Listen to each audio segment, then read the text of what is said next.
What's up guys, welcome back to another video. Today I'm going to be going over some of the ways that I save and make money in all sorts of aspects of my life. So I'm very creative with ways that I spend and save my money in all sorts of different ways, and I treat everything as if it's kind of a business. If you've ever read the book Rich Dad Poor Dad, you know that there's assets, things that actually make you money, things that you purchase like a camera and like other things like that. Or there's liabilities, things that you spend money on that you don't actually get any sort of investment back on. So I'm going to be going over some of the ways. I think I have 9 or 10 different ways to make and save money. Let's do this. Now the first way that I save money is I buy items like clothing in bulk. Now I do have my own footwear company and apparel line called Off Axis Acrobatics, which I'm wearing right now. And I only really wear my own brand. I don't really care to wear like a Nike brand or any other brand other than myself. I only really want to represent myself. Not everyone's going to want to do that, but what you can do is buy items from a wholesaler. I'm going to list a company called Jiffy Shirts. That's where I actually buy all of my shirts from my company. You can get all sorts of different shirts from different brands, and you're going to get them all at wholesale price, and you're actually going to save a lot of money on shipping and that kind of stuff. So you can get shirts like this for like $5. I actually ripped this one so it's a regular shirt first, but you can get V-necks and t-shirts and all sorts of like literally everything you can imagine from wholesalers. Now if this is something that you're interested in, you can actually make your own logo and you can print on your own shirts by buying a t-shirt press, which only costs around, I believe it was like $180. I bought my own, and I just make my own logos, put them on there, and then you have your own custom t-shirts. It's actually not very expensive, especially if you buy up to like 20 to 50 shirts or so, and you can always wear fresh t-shirts. And then on top of that, if you wanted to sell shirts,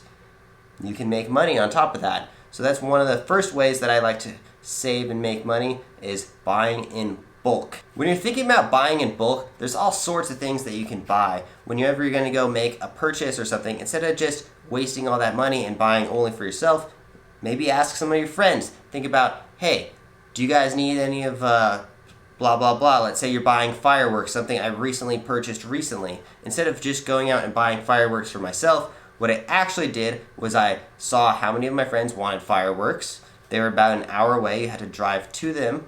I bought about $600 in fireworks, and I made almost all of my money back, and now we have all sorts of fireworks that I didn't pay for very much. It really can bring down the cost of items. Another thing that I would do is if I'm ever buying bullets for my guns, I will buy them in a very large bulk, and if any of my friends need them, you can sell most of them away. It's a lot of, there's so many creative ways that you can make money by buying in bulk. And all you have to do is a bit of research and where can you get the cheapest costs. Another creative way that you can make and save money is by always logging into like Doordash or Postmates or something when you're about to go somewhere. Like let's say I'm going to go get lunch over at BJ's restaurant. So if I'm about to drive all the way over there, maybe I'll get an order on the way there that can pay off my entire lunch that I'm about to go get. And all I have to do is make 2 quick pit stops. Now, you don't have to take all the orders. You have your choice of whether you're going to accept it or not. You know whether it's going to be out of the way. Which is why I recommend to everyone that you should always have at least 1 or 2 options for like ride shares or delivery apps that you can do, because it's a great way to make extra money in your spare time. Number 4, group things together. You can actually save quite a bit of money this way. Let's say I'm going to drive from my house in Las Vegas to California. Instead of just going there to do one task, I can think about how many different things that I can do on this one drive to make it as worth it as possible. If I just needed to go to California for one thing and pick it up and drive straight back, that's essentially kind of a waste of my gas to go and do that. What I would personally go do is I would think, okay, can I schedule a shoot with one of my athletes, or can I make any kind of sales, or can I have a business meeting with my partner? Like, what kind of things can I do to make this trip more worth it rather than just go and come back? Another thing is like whenever I'm mailing shoes out, because I have to go and mail shoes for my company, instead of every time an order comes in, I usually sit on it for about 24 hours or so, and then if any other items come in that I need to ship out, I can go and ship out multiple things at once rather than just go and come back and go and come back, go and come back. It can get very exhausting.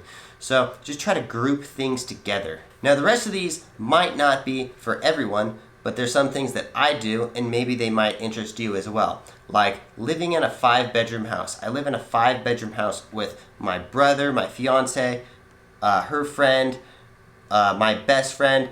I live with a bunch of different people, which really brings down the cost of what it costs to rent a house. So if we're splitting a $2,500 house 5 or 6 different ways, we're going to save a lot more money, and we're going to be able to afford something way better than we would actually be able to afford if it was just me and my fiance, or if I had like one other roommate.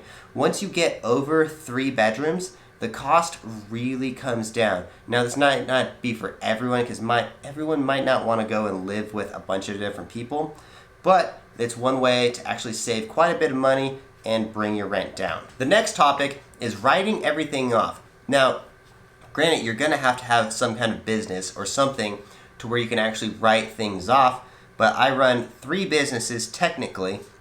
They don't technically have to be a business or any sort of like legal identity to do this, but if you are running like a business, like let's say you're a YouTuber, you're an athlete, a performer, you have a shoe business, or I just listed all the things that I do.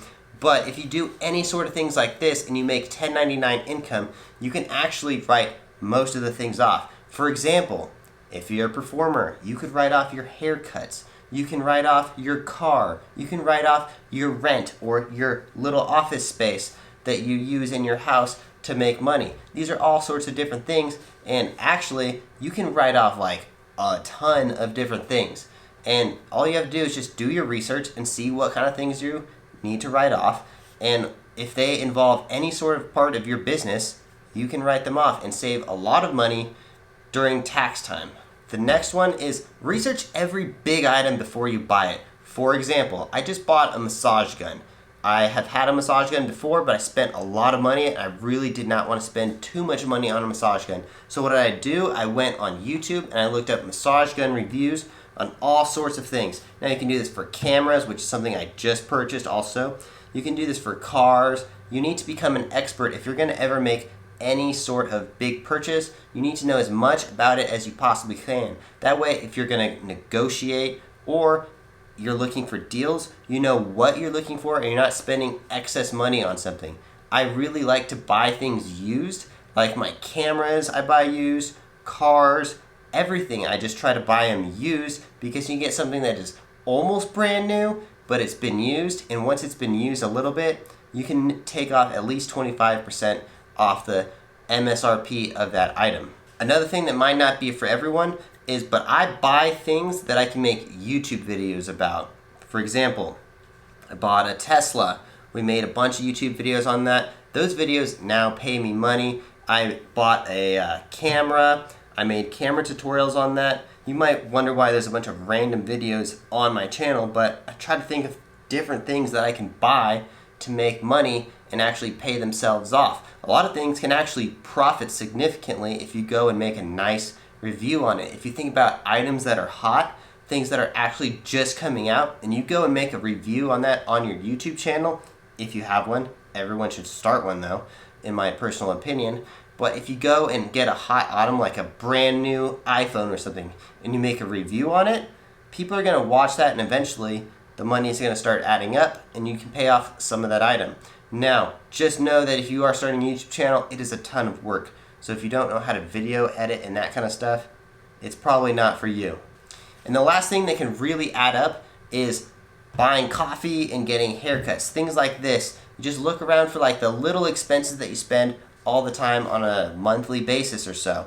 Like, for example, if you buy your own coffee, you are going to save so much money if you are not going to Starbucks or like Dutch Bros or one of these big companies. Or if you can actually like cut your own hair, which I cut my hair and I think it looks pretty good, but I've been doing it for a long time. It doesn't take too much practice. There's lots of tutorials you can look up. So this is just little things, like it doesn't always have to be big purchases that you're saving or making money on. There's little things that you can go do, and like just by looking at a quick YouTube tutorial, for example, like if there's a plumbing problem or something wrong with your house, more than likely you can find that on YouTube and you'll be able to do that in a few minutes rather than paying a plumber or someone to come out and do that for a couple $100. Anyways, those are all the tips that I could come up with. I tried to think of all different ways that I like to save and make money, different ways throughout my life. If you guys haven't, please subscribe to the channel. I appreciate every extra subscriber that we get, and we'll see you guys in the next one. Peace.